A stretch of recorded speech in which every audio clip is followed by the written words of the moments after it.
Opa, muito boa noite, segundou! Bom é sextar, né? Segundar, fazer o que? Temos que seguir, temos que começar a semana 22 de junho.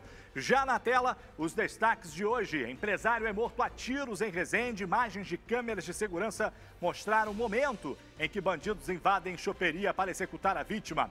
E paralelo a este cenário de violência, você vai ver que o Rio de Janeiro é o estado com o maior número de mortes por policiais dos últimos 22 anos. As informações também sobre a saída de Fernando Ferri do cargo de secretário estadual de saúde em meio à pandemia do coronavírus e as investigações envolvendo os hospitais de campanha. Em Petrópolis, a polícia quer saber se cachorro que morreu após cair do terceiro andar de prédio foi vítima de acidente ou se foi arremessado por alguém.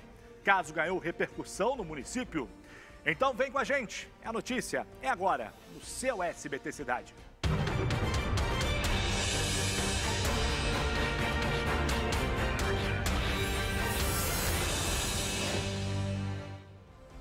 O nosso primeiro assunto é sobre a violência no estado do Rio de Janeiro, que tem o maior número de mortes por policiais dos últimos 22 anos. O número é maior desde que o levantamento começou a ser realizado. Roda. Violência policial que só aumenta. Os números, que começaram a ser registrados em 1991, atingiram agora o maior índice. Foram 741 vidas perdidas nos primeiros 5 meses de 2020. Isso significa que a polícia matou quase 5 pessoas por dia desde o começo do ano. Ainda sem um esclarecimento, a morte do menino João Pedro, de 14 anos, completou 30 dias na semana passada.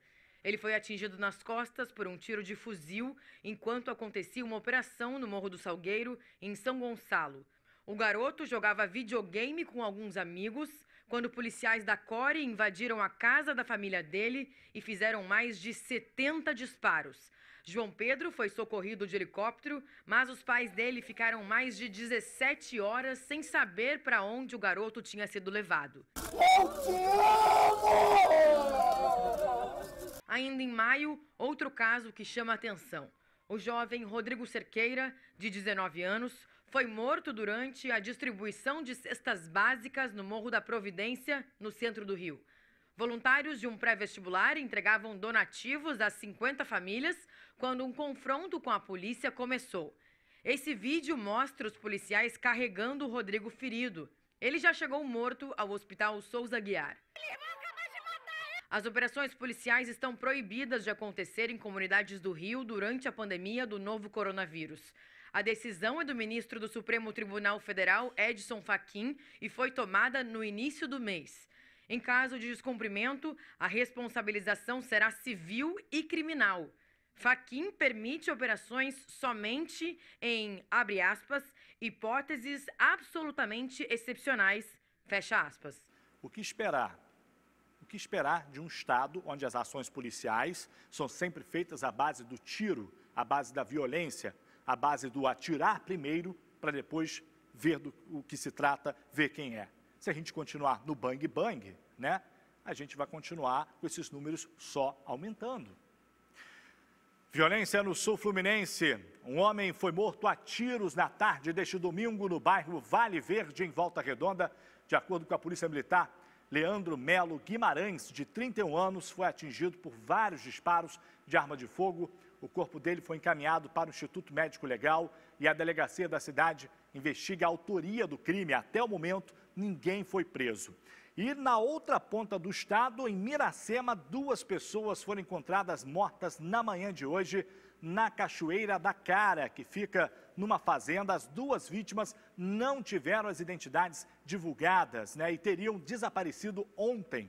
O Corpo de Bombeiros confirmou as 2 mortes, mas informou que as causas são desconhecidas e que é necessário aí o resultado da perícia.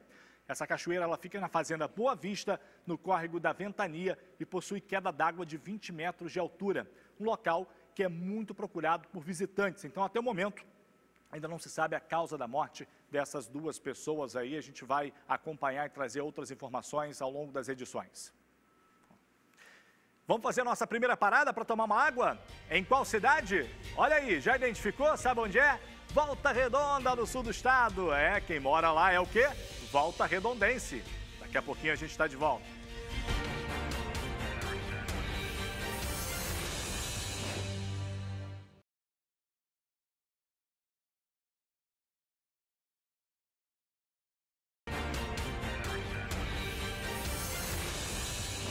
Seguimos para todo o interior do estado, o WhatsApp está na tela, vai participando no final do jornal. Aquele abraço e a sua denúncia também ao longo da nossa edição.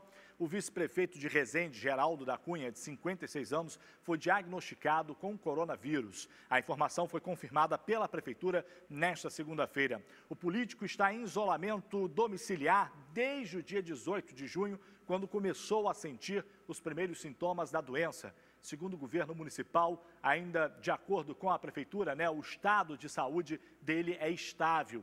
Todos que tiveram contato com o político estão sendo monitorados para averiguar se também vão apresentar sintomas da Covid-19.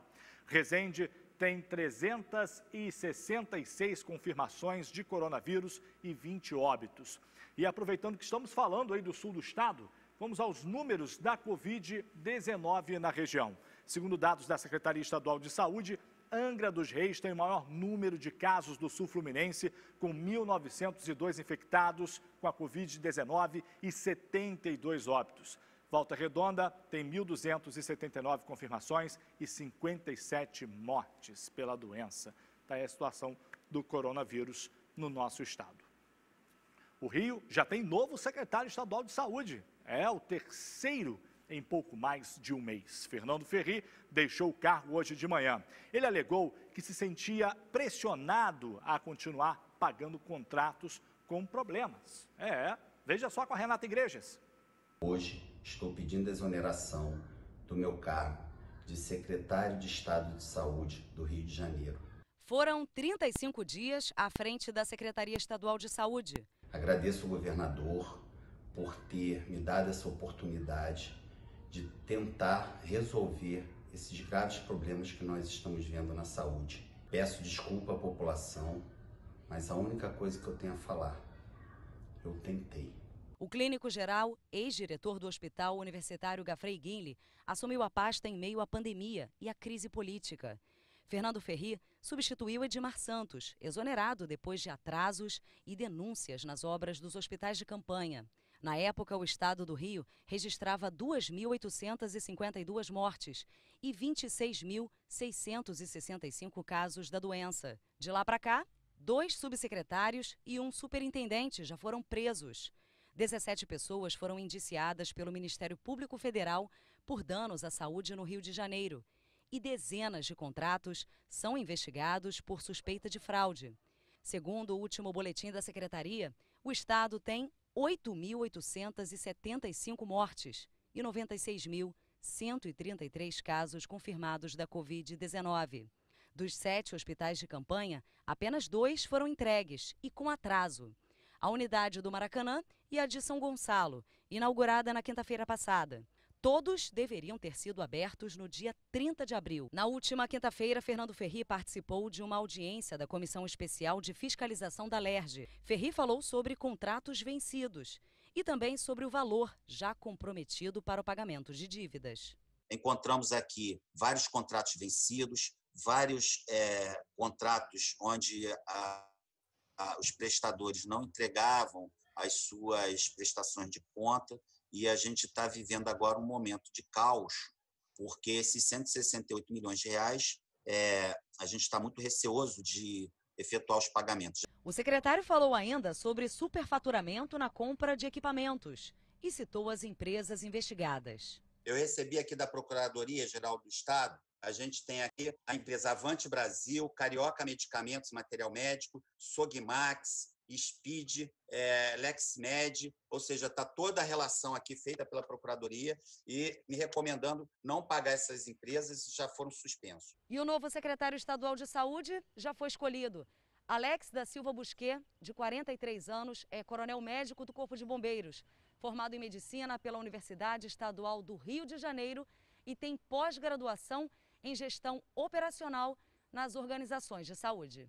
O novo secretário estadual de saúde terá grandes desafios pela frente. Será o terceiro a ocupar a pasta em 6 meses.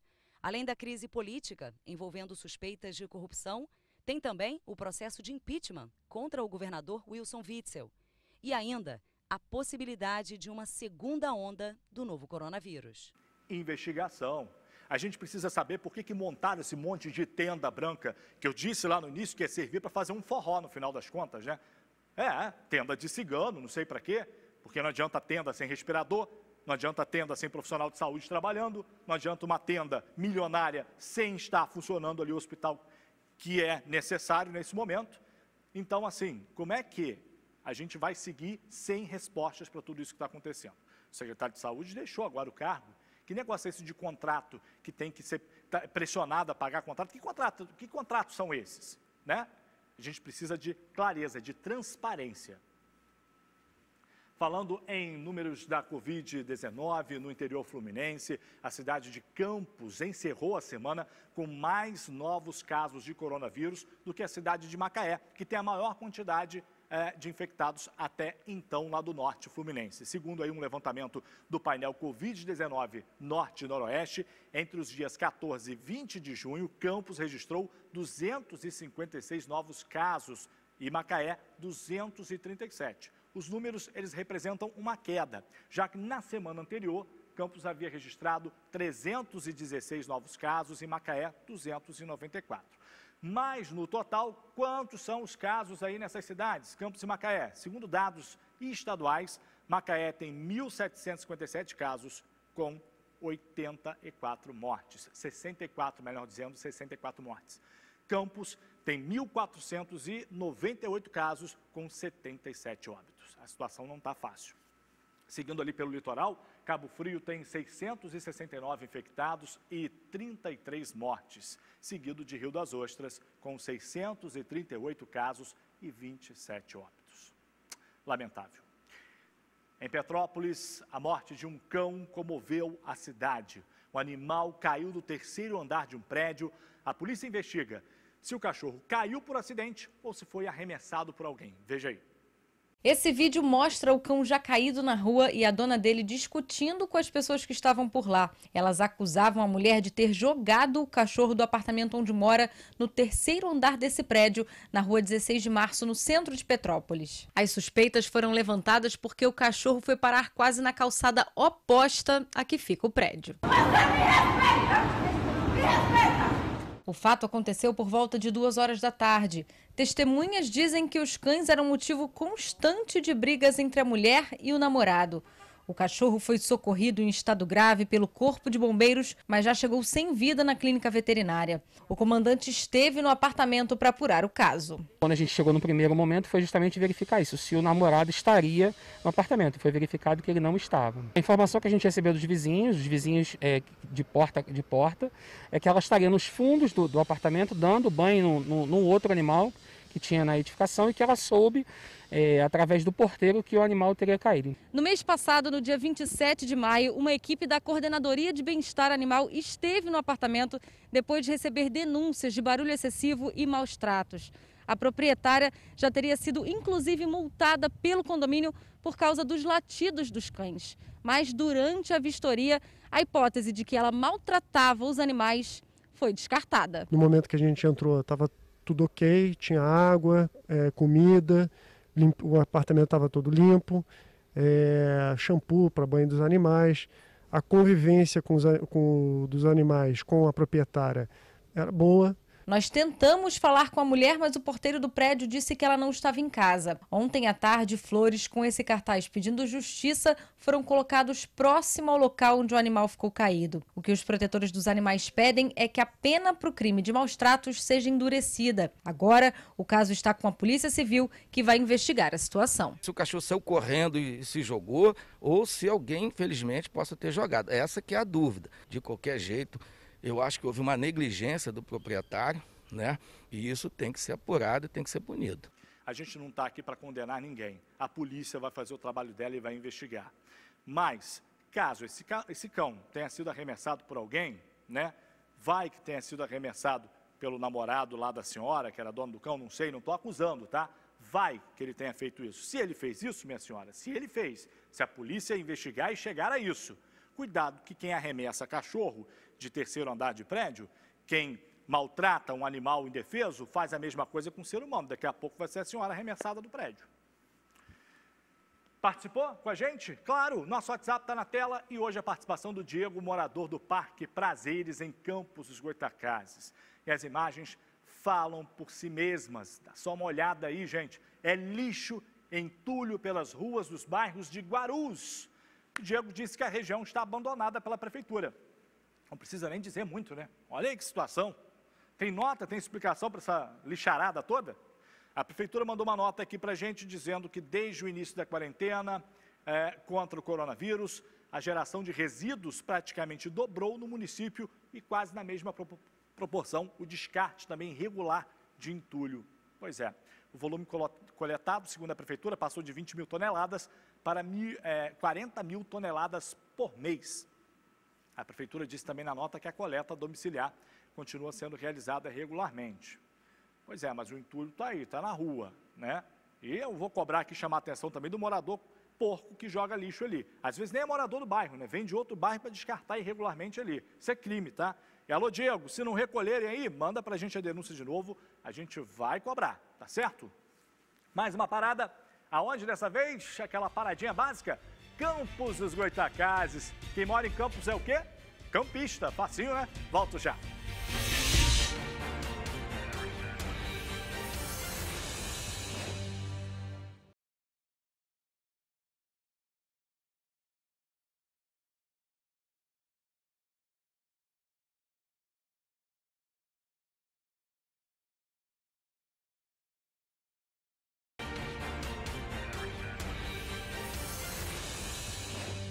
Tá certo, vamos seguindo para todo o interior do estado. Na tarde de hoje, o Sindicato da Indústria do Vestuário, o Sindiveste, realizou um protesto na Praça Demerval Barbosa Moreira, em Nova Friburgo. O movimento é a favor da retomada das atividades do setor têxtil do município. De acordo com os organizadores do ato, os participantes foram orientados a cumprir todas as medidas de segurança sanitária, como o uso de máscaras de proteção e também o distanciamento físico de mais de 1 metro.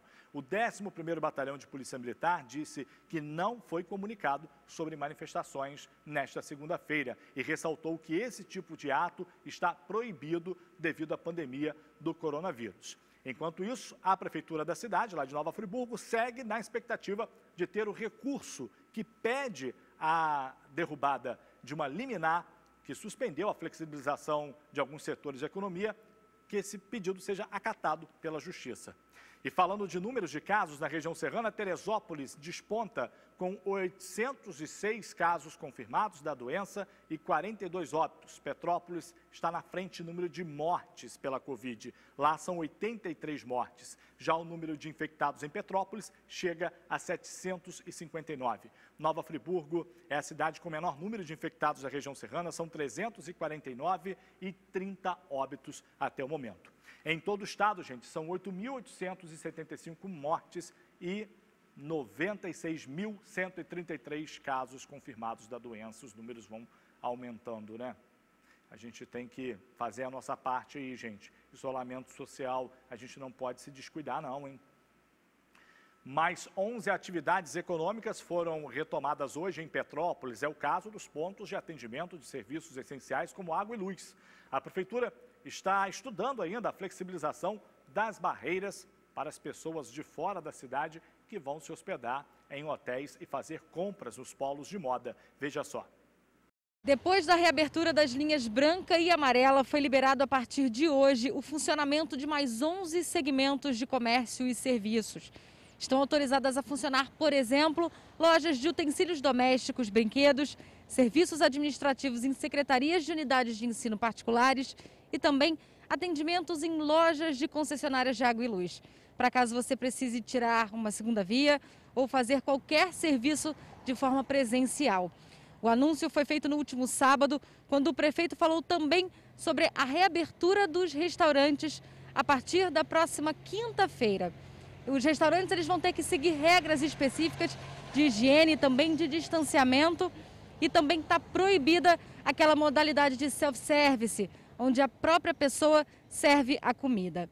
A decisão levou em conta os dados de ocupação dos leitos de UTI na cidade, que até ontem estava, segundo a prefeitura, em 25%.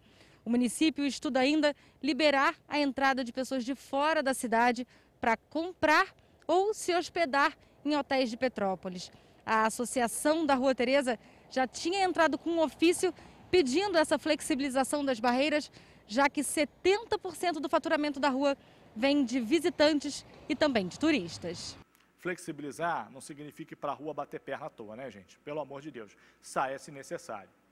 E agora outras notícias pelo estado, vamos ao nosso giro.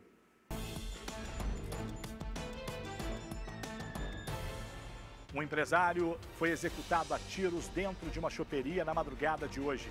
O crime aconteceu no bairro Mirante da Serra, em Resende. A vítima, que só teve o primeiro nome divulgado, é Marcelo, que, segundo a polícia, era sócio do estabelecimento onde aconteceu o crime. Câmeras de monitoramento gravaram a ação dos bandidos que chegam de carro, entram no estabelecimento, efetuam os disparos e retornam para o veículo que deixa o local. Pessoas que estavam na porta do bar saem correndo. Até o meio dessa tarde, ninguém havia sido preso. A ação da Polícia Militar na comunidade Tiragosto, em Campos, resulta na apreensão de 204 buchas e 7 tabletes de maconha. A ação aconteceu na madrugada de hoje, mas os suspeitos conseguiram fugir. Agentes do Batalhão de Polícia Rodoviária Estadual resgataram hoje uma preguiça na RJ 122, que liga os municípios de Guapimirim e Cachoeiras de Macacu.